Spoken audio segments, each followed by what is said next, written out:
Alam mo, kapag bumalik ako sa mga laalang pagkabata ko sa probinsya, parang kahapon lang ang lahat. Yung simpleng buhay, yung bang mga bagay dati, Madi, na hindi mo pinapansin pero ngayon, namimiss mo na.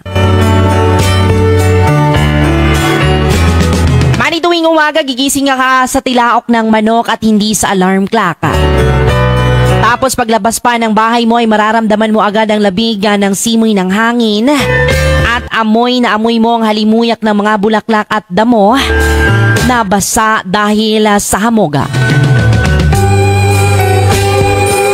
Yung tipong hindi mo na kailangan magmadali.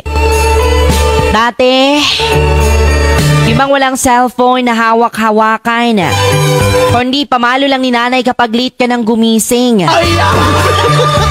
Tapos, didiretso ka na lang sa taniman o kaya sa bukid.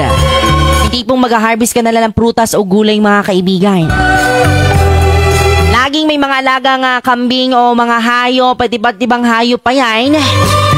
Kaya bago pa man makakain sa agahan ay kailangan mo munang unahin na pakainin ang mga alagang hayop na manok at baboy.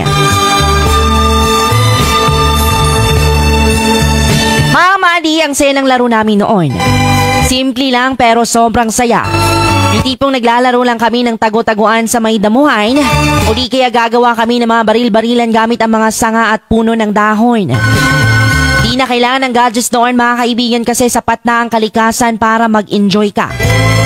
Pagdating mo ng hapon, mag-uuwian ng mga tao galing sa bukid at ang mga kapitbahay, Madi, na halos magkakasabay na kaming maghapunan at sabay nang magkwentuhan hanggang sa aabutin ng dilim. Yung tipong kahit simpleng buhay lang sa probinsya, dama mo ang saya at katahimikan. Ngayon, habang abala tayo sa mga bilis na buhay sa syudad, minsan, gusto ko na lang bumalik sa panahong ngayon. Doon dahil simpleng buhay kung saan walang masyadong iniintindi, kundi kung paano ka lang magiging masaya.